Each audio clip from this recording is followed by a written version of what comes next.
of the drawing, but I guess this would be your eye. Let's crease a little eyebrow over here. So I guess to start, what I would really just do is I would just kind of separate these things off a little bit into just each individual braid. And like with this one, the first one that's closest to your face, I would just make them just a little bit thinner than what they are in real life, or at least in the photograph. And what I would do is I would just start with the long streaks like what I'm doing right now. There is no easy or right way to do this, and I'm just kind of making this up as I go along. My expertise in drawing braids is no more experienced than yours. And it's drawing is drawing. Now you could do them little pieces at a time, but I think what I would do is I would start with just a nice long piece and strip like this, just to get some basic value on it. And on this particular one, it really has a sense of like light coming from this side and shadow really closer to your face. So what I would do is blend it in one time with a long streak, just like what I just did, and then I would come back in and just kind of lightly kind of darken it. And I don't know that there'd be any better place to start than at the top of this thing, but I would just kind of come in and just do each individual one a little bit, and I would not get too into blending too much of it. Just try to pick up a little bit of what's going on in each one of these little segments. I wouldn't make them too uniform. Some are thicker, some are thinner. I wouldn't sit there carefully and painstakingly copying each and every one of them, but certainly on the lower part, the part closer to your face, it's a little thicker and a little heavier, and you get that little bulge. And then on the top part, maybe just in some places you pick out just a little bit of the little indent, leaving part of that light.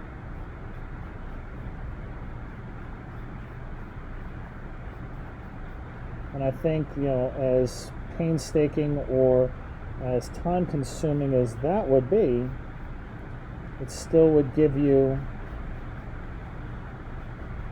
a little bit more of a faster way of doing these things. And the other thing I would tell you is, don't make them all the same size. Also, don't make all of them the same level of shading. So, some of them can be a little bit darker in places. You can kind of just dab your finger in there to kind of get rid of the lininess, so it doesn't look so like I just outlining pieces. The other thing that I would tell you to do with this is don't try to make each one of these little braids too perfect. Just make one and on to the next one. Just alternate a little bit. You do have a couple spots here where there's some lighter hair in there, and how I would end up doing that is I would grab my kneaded eraser, and I can always kind of come in and add some little highlighted smudges in some pieces. I said, the worst thing you can do with the hair like this is make all of it too uniform, meaning like too even, too equal, too spaced out, too perfect. A little more random and a little less planned out, probably better. And again, I'm just making these little sort of ovalish segments, and that way you'll get that feeling and that texture. And especially with that first braid in the front, I would tell you that spend a little bit more time with it. The hair that's right back here behind that one, to me, is a little bit more of just the regular hair that is, it's not, before it's braided, it's up against your scalp. So what I would do is I would try to kind of fill some of that in a little bit first with just a little bit of the tiny sort of circular and random mark making, so that you do maintain a little bit of the texture of that hair. And what I'll do is I'll lay down just a little bit first to give it like a base, and I'll see like in this area is a little bit lighter, so I'll just make my marks a little bit lighter. And what I'll do is, to build up that texture, I kind of just pat that in with my finger instead of blending it in. I kind of want to leave it so it still looks kind of textury and a little irregular, and that'll kind of give me my first base. And then what I'll do is I'll come back and do almost the same thing that I just did on top of it, to kind of give it another layer of value and another layer of sort of dimension. And up here where some of the knots and some of the braids start, I'll make a few more of those marks just a little bit darker. Again, just like the hair that I did the other day, is that this is all just being based on a true story. So I'm not meticulously crafting every curl and every last little strand here. But what I am doing is I'm trying to look at, like, some areas are a little bit lighter and others, some are a little bit darker. And then, you know, I got the rest of the braid, so I'll just work my way over from the inside. I'll do just a little bit more, but just that first braid behind this area, you can see this area is a little bit lighter than the braids are sort of like overlapped on top of each other, so you can see that there are much darker values back there. So what I'll do is I will just start with a little bit of this charcoal just to kind of get a nice edge of the hair over here, not to make it like an outline, but kind of keep it sort of natural looking and fuzzy. And then what I'll do is that first braid on the inside, I would go again, and I would just kind of make it in one at a time. I got my sort of dark marks over here. I would come in and just kind of drag and just blend some of that in. That charcoal is like a base. I would go ahead and just make it just one level darker. And then for that braid that's like right in here, that's really in the shadows and you don't see much, come and kind of do the same, my little segments.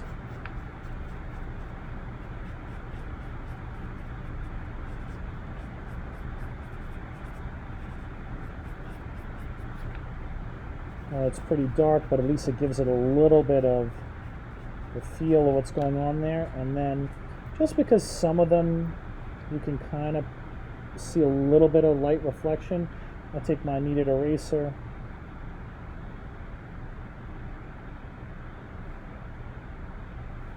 just kind of give them just a little touch up, not enough to really change it, but just to kind of hint at that row that's hiding back here. I'll do one more row on top of it. My next sort of braid is just a little bit lighter. What I'll do is it's a little heavier on this side. Kind of fill it in again with the long dark marks. And kind of give it a once over my finger.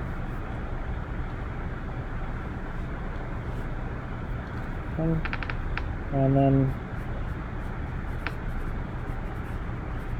kind of, in this one you can see both sides of the braid. It's a little bit different than the other one. I'll just kind of give each little segment and make one side in a little white.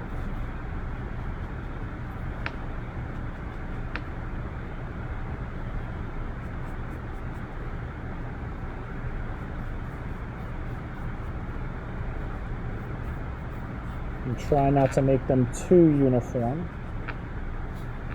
And then what I'll do is I'll just come in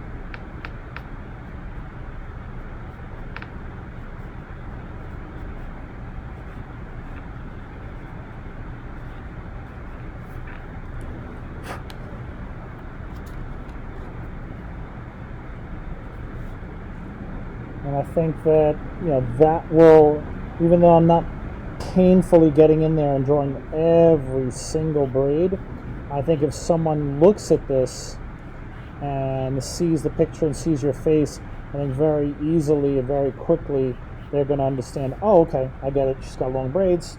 This is how it goes. I have a little bit of light and shadow to kind of give myself a sense of like, okay, there is some dimension and some texture to it.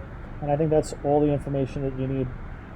I hope that's helpful. I hope that's something that you can make happen.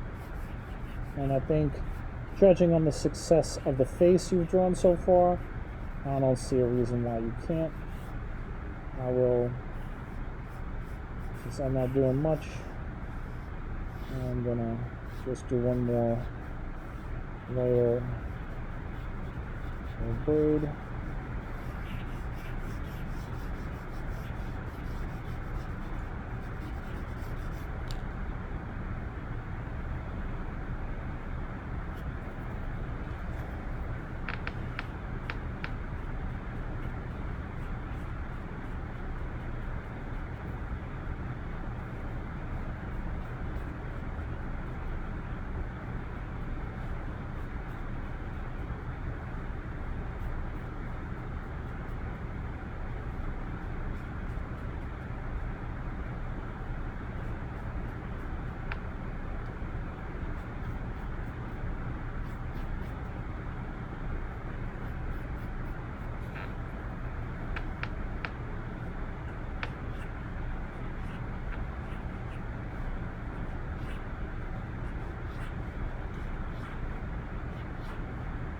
The best thing to do is not try to make them too perfect, not try to make them too much the same size. And then again, we can always come back in here with a little bit of the kneaded eraser, and I'll pick up a couple little light spots here and there just to add another level of dimension to them. All right.